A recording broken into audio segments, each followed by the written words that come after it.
I don't know about you, but I had a pretty lazy weekend. I just sat around all day and watched hockey on the live stream. The Melbourne Ice travelled up to Sydney last weekend and had a couple of good wins, with a 6-3 win over the Sydney Ice Dogs, following that up with a 4-2 victory over the Sydney Bears. The story of the Ice Dogs game to me was the availability of opportunities and how well the teams capitalised on those. To give you an indication of the opportunities that were given during the game, the Ice successfully converted 4 out of 5 power play opportunities, whereas the Ice Dogs only converted 1 out of the 7 power play chances that they had. If you have a look at the actual gameplay, all 3 of the Ice Dogs goals were opportunistic. David Dunwoody scored his goal straight off a face-off win, and the other 2 goals were scrambles around the net that they managed to stuff in behind goalie Gustav Huth. From the Ice's perspective, it was more about creating the opportunities. They were able to get a little bit more settled in their attacking area, and they were able to capitalise a lot more when they were able to find the holes in the Ice Dogs' defence.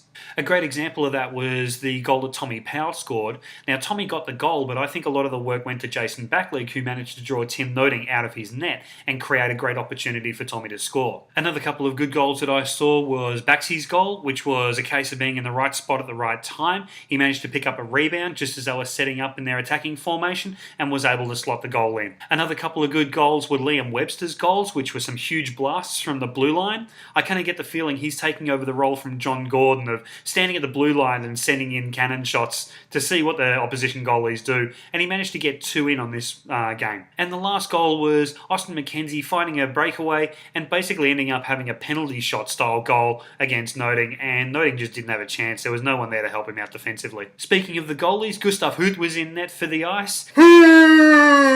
Yes, it's back. He ended up facing 30 shots and made 27 saves for a save percentage of right on 900. And as I mentioned against the Mackenzie shot, Tim Noding was in net for the Ice Dogs. He faced 34 shots and made 28 saves for a save percentage of 823. So on the Sunday, the Ice travelled over to Baulkham Hills to play the Bears, and they won 4-2. Having a look at the stat sheet, it looks like the whole game was really close. The final goal was scored with 34 seconds to go and was an empty net goal, so it was 3-2 for most of the third period, so it must have been a really exciting game. Something else that probably made it really exciting was that there was only 6 penalties called for the entire game. The Ice managed to convert 2 of their 4 power plays into goals, while the Bears were held scoreless on their 2 opportunities. Backing up from Saturday's game was Gustav Huth in net. In this game, he faced 32 shots and made 30 saves for a 937 save percentage. Down the other end of the ice, Daniel Palmquist was in net for the Bears. He faced a massive 40 shots and got 37 saves for a save percentage of 925. So having a look at the entire weekend and a couple of good statistics for some of our players, Liam Webster ended up scoring 2 goals and 3 assists for 5 points. Tommy Powell had 2 goals and a massive 5 assists for 7 points. Matt Armstrong scored 3 goals, the most out of any Ice player over the course of the weekend, and also picked up 4 assists for 7 points.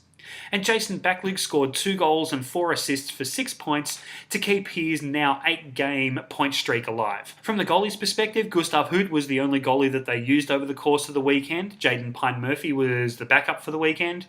So Gustav played both games, faced a total of 62 shots and made 57 saves for a save percentage of 919 over the weekend and a 2.5 goals against average. So I think he had a pretty good weekend. Hey, he got 2 wins out of it, so he can't complain. So next week, the Melbourne Ice face no one. The AIHL schedule gives the Ice a week off this weekend, so there's not going to be any Ice wrap-up for the weekend. So that's it for this week. I'm going to catch up with you next week with a wrap-up of everything that's going up in the AIHL at the moment, and I'll be able to give you an indication of where I think the Ice will be. You never know, I might try some tricky graphics to make it look all professional.